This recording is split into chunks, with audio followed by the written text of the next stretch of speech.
Em 2 Crônicas 32:1, diz assim a palavra do nosso Deus.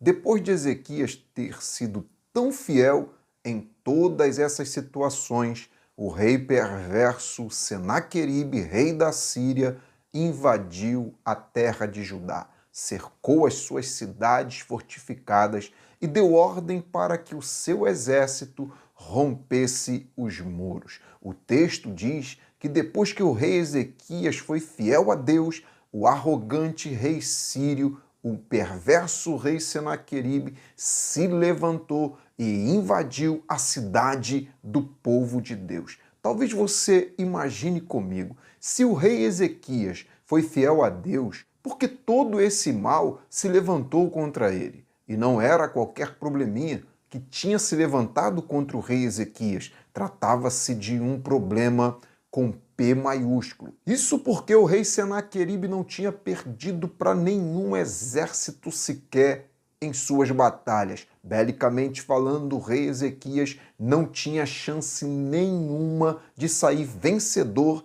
daquela guerra. Porém, quando as cartas de afronta chegaram até o rei Ezequias, ele se lembrou de 2 Crônicas, capítulo 7, versículo 14, que diz: se o meu povo que se chama pelo meu nome, diz o Senhor, se humilhar, orar, buscar a minha presença e se afastar dos seus maus caminhos, eu os ouvirei dos céus, perdoarei seus pecados e sararei a sua terra. Sendo assim, Ezequias entrou no templo, irmãos, e foi orar. Apresentou as cartas de afronta e ouviu Deus dizer as seguintes palavras sobre o rei mau da Síria, Senaqueribe. Deus usou a boca do profeta Isaías no capítulo 37, 29, disse: eu porei um anzol em seu nariz e o meu freio na sua boca, e eu vou fazer esse rei mau voltar pelo caminho de onde ele veio.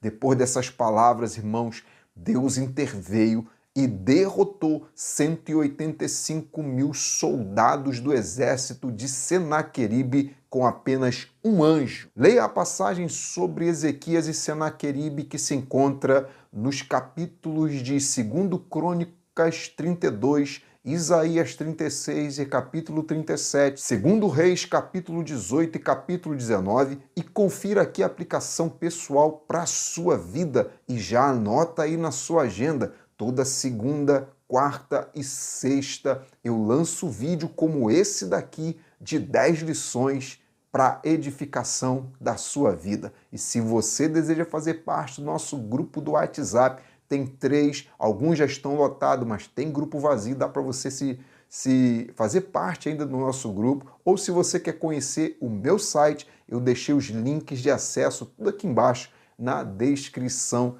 desse vídeo. Se você quiser me ajudar, compartilhe esse vídeo com mais 5 pessoas apenas do seu contato. E agora, sem mais delonga, vamos mergulhar nessa palavra. Primeira lição: antes de atacar, o inimigo tenta te intimidar. Irmãos, antes de atacar, Senaqueribe enviou os seus porta-vozes e uma carta com teor totalmente intimidador que foi lida pelo rei Ezequias. A carta tinha esse objetivo: desestabilizar o rei Ezequias para que a sua fé pudesse dar lugar para a dúvida e lugar para o medo. O medo existe, mas ele não pode ser maior do que a nossa fé. Tem situações que se levantam contra nós a fim de desestabilizar a nossa estrutura de fé. A tática da intimidação é usada justamente para te colocar na defensiva. O inimigo quer que você recue na fé. Golias tentou intimidar Davi. 10 espias de Moisés foram espiar a terra e voltaram intimidados por causa dos gigantes que existiam naquela terra. Jezabel também usou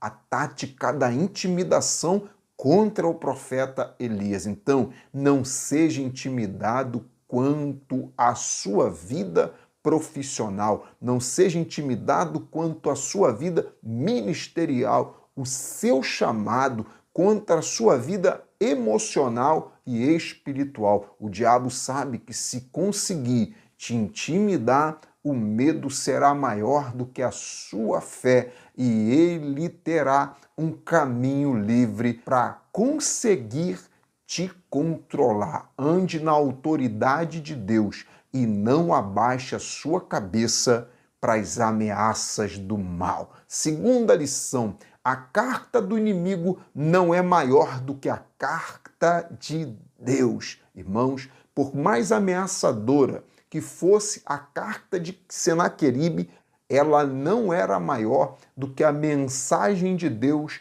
para o seu filho Ezequias. Quando Ezequias, o rei, leu aquela carta do mal, imediatamente ele ficou triste e preocupado. Assim também acontece quando lemos as indiretas ou damos ouvidos à voz do adversário da nossa alma. A palavra de Deus, a Bíblia, é a carta que Deus nos enviou. Quem não abre a Bíblia para ler se torna presa fácil das cartas, das mensagens maléficas do inferno. A Bíblia aberta é a boca de Deus falando aos nossos corações. A carta de Senaqueribe entristece, mas a carta de Deus alegra. A carta de Senaqueribe amedronta, mas a carta de Deus, a Bíblia, a palavra de Deus, nos fortalece.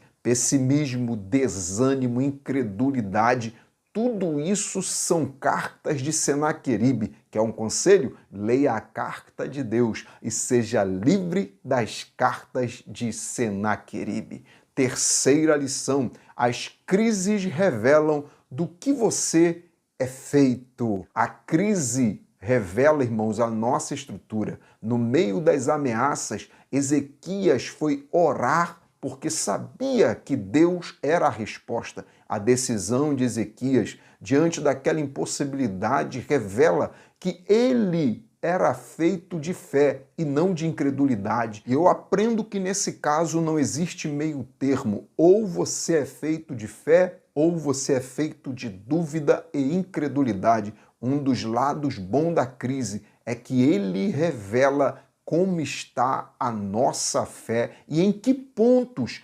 precisamos melhorar. A crise revelou que Ana era mulher de oração. A crise revelou que Gideão, mesmo cansado, tinha estrutura para continuar malhando o trigo no lagar. Se revista do Espírito Santo, porque quando a crise chegar, quem te observa e se espelha em você vai ver que você não é feito de murmuração, de incredulidade, você é feito de fé. Quarta lição: ninguém pode fazer o que quiser em nome de Deus. Que isso, irmãos, olha que coisa linda.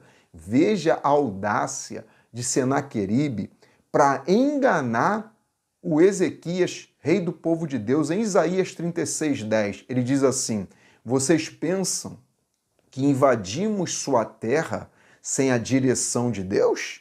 Foi o próprio Senhor que nos disse. Olha só, irmãos, ataquem essa terra e a destruam. Irmãos, que isso? Senaqueribe está afirmando que foi Deus quem mandou ele destruir Jerusalém. Ele está, irmãos, prestes a deixar um rastro de destruição e diz que está sendo usado por Deus. Em nossos dias tem muita gente pregando, ensinando, profetizando, cantando em nome de Deus, mas com o coração longe do Senhor. Estão apenas usando o nome de Deus para fazer algo de errado. Senaqueribe não tinha nada de Deus, só queria usar o nome de Deus para não levantar suspeitas e enganar uma nação inteira. Então, cuidado com os Senaqueribes do nosso tempo. A única forma de não fazer nada sem a direção de Deus é mergulharmos na palavra. Quinta lição: é inevitável que venham os ataques. Olha, irmãos, o livramento que Deus fez através de Ezequias assim que ele começou a reinar. Olha o que Deus fez, olha o mover que Deus fez através de Ezequias. Removeu os santuários idólatras, quebrou as colunas sagradas de deuses estranhos, derrubou os postes ídolos de deuses estranhos, despedaçou a serpente de bronze que Moisés tinha feito no deserto. Os israelitas estavam queimando incenso para ela e chamando aquilo ali de deusa Neustã. E por fim, Ezequias se rebelou contra o rei Senaqueribe e não pagou mais tributo para aquele rei mau. É isso que nos afirma 2 Reis, capítulo 18, verso 4 ao 7. Com certeza, irmãos, depois de tanto mover de Deus, depois de tanta atitude boa que Ezequias tomou, com certeza o inimigo iria se levantar porque ele estava agradando a Deus. E eu entendo que quando estamos agradando a Deus, 3 coisas acontecem. A primeira é bater de frente com o diabo. E só bate de frente com o mal quem anda na estrada e na mesma direção de Jesus. A segunda, na tentativa de parar, o diabo tenta te convencer de que agradar a Deus não está valendo a pena. E a terceira e última é essa aqui, ó. O intuito do diabo é te fazer pensar que você tomou a decisão errada quando decidiu caminhar na presença de Jesus. E aí? Mesmo assim, com toda essa retaliação do inferno, vai parar ou vai continuar agradando a Deus? Sexta lição: Deus não compete com ninguém. Amém? Deus não mandou um exército, irmãos, numeroso de anjos para ferir, para combater contra os 185 mil soldados do exército de Senaqueribe. Pelo contrário, Deus só enviou um anjo para mostrar para Senaqueribe que Deus não estava medindo forças com ele. Eu penso que se Deus enviasse um exército de anjos, o rei Senaqueribe iria pensar o seguinte: ele está medindo força comigo, ele está mantendo uma queda de braço comigo. Só que não, tem pessoas que acham que Deus pode ser desafiado. Só para os irmãos terem uma noção sobre a transcendência do poder de Deus, em Romanos, irmãos, olha que forte, está escrito lá no capítulo 1, versículo 19, dizendo: porquanto o que de Deus se pode conhecer, ou seja, o escritor é claro em dizer o seguinte: o que se pode conhecer sobre Deus. Irmãos, isso quer dizer o seguinte: Deus é tão tremendo que a nossa capacidade de compreensão é pequena demais. É o que se pode. Tem coisa que a gente não pode, tão grande que ele é. Ninguém, então, irmãos, ameaça a majestade de Deus, porque ele é eternamente o onipotente da nossa história. Sétima lição: quem mexe com o cristão mexe com Deus. Deus, irmãos, fez questão de dizer em Isaías 37, 23, que antes de Senaqueribe se levantar contra o povo dele, antes ele se levantou contra Deus. Deus disse assim, a quem você desafiou? E de quem você zombou? Contra quem você levantou essa voz arrogante? Para quem olhou com essa arrogância? Foi para o santo de Israel. Mas Senaqueribe não estava perseguindo o povo de Deus, Deus falou que estava mexendo era com ele. Quem mexe com homem ou mulher de Deus, homens de Deus temente, mulher temente, está se metendo contra o próprio Deus. Antes de Saulo se converter ao Senhor Jesus, ele pensava que estava perseguindo os cristãos, mas em Atos 9,4, Saulo caiu no chão e ouviu a voz de Jesus lhe dizer: Saulo, Saulo, por que você me persegue? E no versículo seguinte, Jesus disse para Paulo: eu sou Jesus a quem você está perseguindo. Mas Paulo não estava perseguindo a igreja? Jesus e a igreja, irmãos, são um. Oitava lição: em Deus você vence onde todos fracassaram e perderam. O reino da Assíria era muito poderoso e cruel. A história diz que eles tinham os meios mais cruéis de matar os seus inimigos. Eles furavam os olhos, decapitavam e amputavam as pessoas enquanto os inimigos deles estavam vivos ainda. Várias nações haviam sido destruídas pelo poderoso exército da Assíria. E vale a pena lembrar que, tristemente, digo isso com tristeza, no ano de 722 a.C., o Reino do Norte foi presa fácil na mão da Assíria. Senaqueribe já tinha vencido vários exércitos e achou que faria o mesmo com o povo de Deus, cujo rei era Ezequias, mas acabou amargando uma grande derrota. Que Deus te fortaleça para vencer as batalhas que muitos perderam. O que motivou Senaqueribe de vir para cima do Reino do Sul é que o povo de Deus do Reino do Norte já tinha sido vencido nas mãos dele. Só que lá em cima, o Reino do Norte, não houve um rei que clamasse a Deus, não houve um rei piedoso quanto aqui embaixo, no Reino do Sul, tinha alguém clamando. Então, alguém foi derrotado porque não clamou. Na sua vez, vai te encontrar clamando, vai te encontrar na presença de Deus. E aí, com você, vai ser diferente. Nona lição: eu não tenho mais medo de você, Senaqueribe.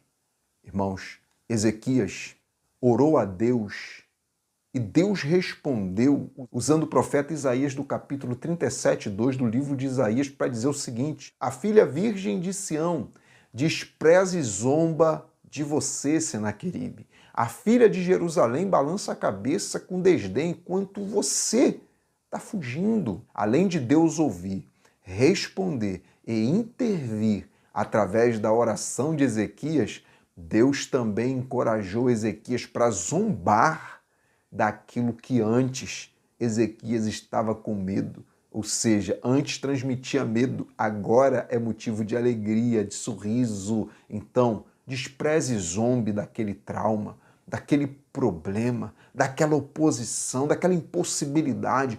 Toda vez que a gente supera os medos, os traumas ou a insegurança, o próximo passo é rir daquilo que tentou te vencer, é rir daquilo que você superou. Quando Deus nos fortalece diante das lutas, a coragem entra e no lugar da preocupação vem o sorriso e a alegria do Senhor. Não terás mais medo, porque a estrutura de Deus faz parte da sua estrutura toda vez que você se humilha na presença e busca a face de Jesus. 10ª lição: está armado até os dentes, mas não vai conseguir usar nenhuma flecha.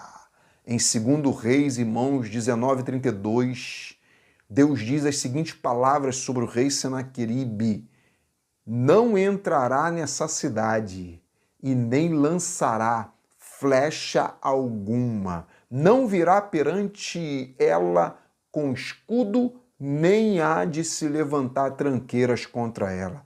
Irmãos, já parou para imaginar que o maior império, o exército mais poderoso daquela época, não iria conseguir usar nenhum armamento sequer contra o povo de Deus? Irmãos, só Deus para fazer isso. Então grave isso no seu coração. Quando Deus para o inimigo, ele não pode fazer nada. Deus, irmãos, é o pastor das ovelhas, lá do Salmo 23. E ainda que andemos pelo vale da sombra da morte, mal nenhum temeremos, porque Deus está conosco. Sua vida está em Deus? Então fique em paz, porque os dardos inflamados do diabo estão sendo neutralizados nessa hora pelo agir de Deus em sua vida. Receba essa palavra nesse dia. E para você que chegou até o final, comente aí. Em nome de Jesus, compartilhe essa mensagem com 5 pessoas e que Deus continue te abençoando. Toda segunda, toda quarta e toda sexta tem um vídeo nesse jeito aqui de 10 lições para a sua vida.